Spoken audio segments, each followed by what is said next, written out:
Today we're taking a look at chapter 20 of Proverbs, and here's what it says. Wine is a mocker, strong drink a brawler, and whoever is led astray by it is not wise. The dread anger of a king is like the growling of a lion. Anyone who provokes him to anger forfeits life itself. It is honorable to refrain from strife, but every fool is quick to quarrel. The lazy person does not plow in season. Harvest comes, and there is nothing to be found. The purposes in the human mind are like deep water, but the intelligent will draw them out. Many proclaim themselves loyal, but who can find one worthy of trust? The righteous walk in integrity. Happy are the children who follow them. A king who sits on the throne of judgment winnows all evil with his eyes. Who can say, I have made my heart clean? I am pure from sin. Diverse weights and diverse measures are both alike an abomination to the Lord. Even children make themselves known by their acts, by whether what they do is pure and right. The hearing ear and seeing eye, the Lord has made them both. Do not love sleep, or else you will come to poverty. Open your eyes, and you will have plenty of bread. Bad, bad, says the buyer, then goes away and boasts. There is gold and abundance of costly stones, but the lips informed by knowledge are a precious jewel. Take the garment of one who has given surety for a stranger. Seize the pledge given as surety for foreigners. Bread gained by deceit is sweet, but afterwards the mouth will be full of gravel. Plans are established by taking advice. Wage war by following wise guidance. A gossip reveals secrets. Therefore, do not associate with a babbler. If you curse your father or mother, your lamp will go out in utter darkness. An estate quickly acquired in the beginning will not be blessed in the end. Do not say, I will repay evil. Wait for the Lord, and he will help you. Differing weights are an abomination to the Lord, and false scales are not good. All our steps are ordered by the Lord. How then can we understand our own ways? It is a snare for one to say rashly, it is holy, and begin to reflect only on making a vow. A wise king winnows the wicked and drives the wheel over them. The human spirit is the lamp of the Lord, searching every inmost part. Loyalty and faithfulness preserve the king, and his throne is upheld by righteousness. The glory of youths is their strength, but the beauty of the aged is their gray hair.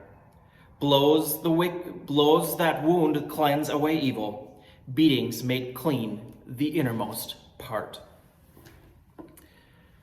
So today we have this all about what does it mean to prepare and to get ready and to gather that harvest and to be ready for the coming of Christ and to bring wisdom into our lives. And so I want to focus a little bit on verse 4 today because it resonates with the season that we're in presently. It says, the lazy person does not plow in season. Harvest comes and there's nothing to be found. But what does plowing in season mean? So plowing or tilling the soil typically happens in the fall after the harvest has been taken or brought in. So right now, farmers would be harvesting and then they plow the fields. And that seems a bit odd because why wouldn't you plow the field right before you harvest? But there are two reasons for doing that. The first is by plowing now, the farmer turns that soil and cultivates that soil and allows that decomposition of the organic matter of this past year's crop to decompose. And so it puts nutrients back into the soil and it gives it the whole winter for that process to take place. The second reason is by plowing now and getting the soil ready now, that means they can plant earlier in the spring and they don't have to do all of this tillage and things in the spring. Of course, we don't do so much tilling now because we know that by tilling in the spring or in the fall, when you get the winter winds and things that blow, soil erosion takes place. And so now you don't necessarily see a lot of tillage because we have no-till technology, that they don't necessarily have to do that. But that's the reason for that. So the lazy person then says, I'm going to put that off. I've got other things to worry about. I don't need to worry about plowing right now. And then when they come into the harvest, their harvest isn't going to be as good because they had to take care of other things when spring rolled around, when they should have been planting. And so as we get closer to Thanksgiving, now is our time to start that process. Now is our time to start looking at and bringing in that harvest of blessings so we can make room for the coming of Christ at Christmas. We don't want to be like the foolish bridesmaids in the Gospels that didn't trim their lamps. They weren't ready. They didn't get enough oil, so they missed the bridegroom coming and they weren't allowed into the party. If we wait until December, even December 24th, we're too late to get ourselves ready for Christ and Christ's coming.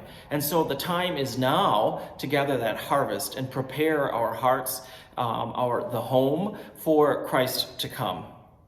And another way this chapter talks about preparing and to be getting ready is to not only getting ready yourself, but helping those around you. It says if we go about and we're deceitful and we gain things out of deceit, if we gain things out of gossip and lies and hurting others, that it may be sweet and you may feel good right now, but in the end, you won't get what you wanted because we were sowing things that hurt. We were sowing negativity.